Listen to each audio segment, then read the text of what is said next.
खूनी दुल्हन। आरती और विकास अपने माँ बाप के साथ दिल्ली में रहते हैं।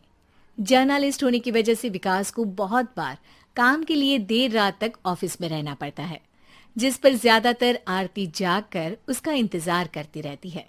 इसी तरह एक रात आरती विकास का इंतजार करते हुए घर की बालकनी में खड़ी होती है। इनकी जॉब तो जैसे मेरी सौतन बन गई है। मुझसे ज्यादा उसी के साथ टाइम स्पेंड करते हैं और हम यहाँ इंतजार करते हुए मर जाएं।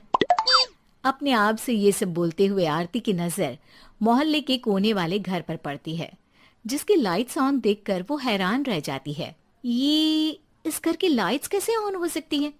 यहाँ तो सालों से कोई नहीं रहता। वो ये सोच ही रही होती है कि तभी उसे घर की खिड़की पर औरत की परछाई के साथ लाल चुन्नी दिखाई देती है, जिसे देख आरती डर से चिल्लाने लगती है। भूत! कोने वाले घर में भूत है! आरती की आवाज सुन उसके घर वालों के साथ मोहल्ले के लोग भी अपनी बालकनी में निकल आते हैं। अरे क्या हुआ? आधी रात में बावरों की तरह क्यों चिल्ला रही है? भूत! वहाँ भूत है! आरती की बात से सब उस घर की तरफ देखने लगते हैं, लेकिन वहाँ कुछ नहीं होता। भाभी जी, लगता है आपने सपना देखा होगा।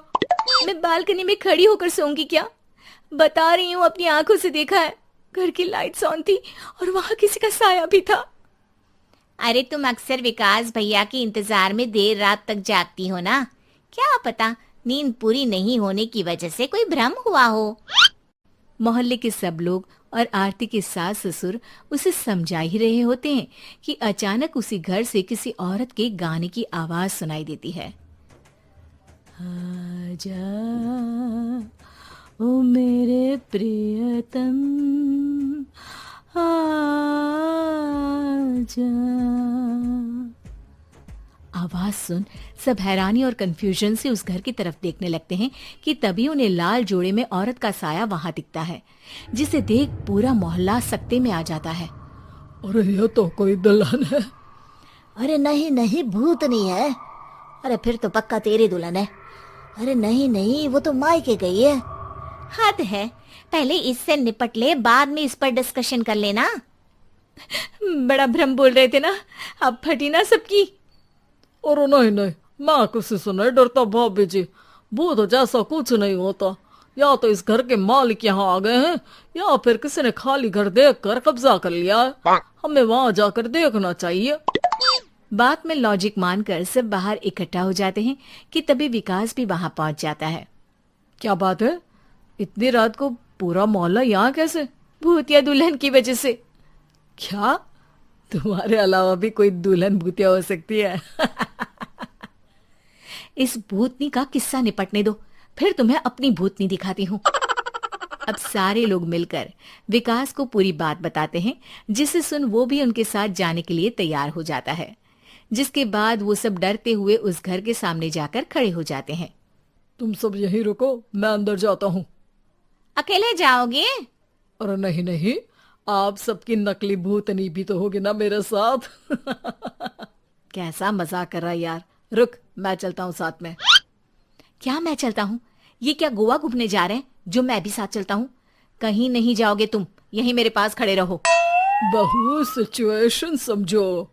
हाँ, घर जाकर सुना लेना। हे भगवान, मम्मी तुम किसकी मम्मी हो? ओ, इन्हें सब कुछ अभी करना है क्या? नहीं, यहाँ पंचायत बिठा देते हैं आपके परिवार के लिए। इस पर मामला शांत करके अब वो लोग इधर उधर से घर के अंदर झांकने की कोशिश करते हैं। उन्हें घर के अंदर लाल जोड़ा, सिंदूर और मंगलसूत्र के साथ चारों तरफ खून बिखरा हुआ दिखता है। इसे देखकर सबकी हवाइयां उड़ जाती है। भाई ये सब क्या है? अब तो मुझे भी डर लग रहा है। आ गए मरने, अब तुम्हें मुझसे कौन बचाएगा? उस नजारे के साथ सोने पर सुहागे की तरफ भूतनी की आवाज सुन वो सब तुरंत वहां से भाग खड़े होते हैं। ये सब क्या था? अब हम क्या करेंगे? हमारे मोहल्ले में भूतनी आ गई जो सबको मारना चाहती है। ओ भाभी जी, मैं फिर बोल रहा हूँ, भूतनी जैसा कुछ नहीं होता। मुझे तो पक्का यकीन है कि यहाँ किसी गलत इंसान ने गलत काम करने के लिए कब्जा कर लिया है और लोगों को घर से दूर रखने के लिए ये सब कर रहा है। तुम इतने यकीन के साथ कैसे बोल सकते हो? फिल्मों में ऐसे ही तो दिखाते हैं। हे भगवान, ये फिल्म नहीं, ये रियल लाइफ है। हमें शांति से कुछ सोचना चाहिए। सब हमारे घर चलो। सब आरती के घर में इकट्ठा हो जाते हैं। रात भर आधी नींद और बिल्कुल ना चल रहे दिमाग के साथ सब सॉल्यूशन सोचने की बहुत कोशिश करते हैं, लेकिन कुछ नहीं होता। इसी तरह सुबह हो जाती है। ऐसे कोई भी उपाय नहीं निकलेगा। सब पूरी रात के थके हुए हैं। घर जाओ, थोड़ा आराम कर, फ्रेश होकर फिर आ जाना, उसके बाद सोचते हैं कुछ। डरे सहमे लोग जैसे ही अपने घर जाने लगते हैं, तभी विकास को उस घर में कोई हरकत नजर आती है, जिस पर वो किसी को कुछ बताए बिना चुपचाप वहां पहुंच जाता है और कुछ देर बाद घर आकर सबको दोबारा इकट्ठा कर उस घर के पीछे वाले खिड़की पर ले जाता है। विकास, क्या खेल लगा रखा है? ये कोई मजाक नहीं है। वही तो, मजाक नहीं, बहुत बड़ा मजाक है। अंदर देखो। जैसे ही सब उस खिड़की से अंदर देखते हैं तो उनकी आंखें खुली की खुली रह जाती है। मूवी की शूटिंग?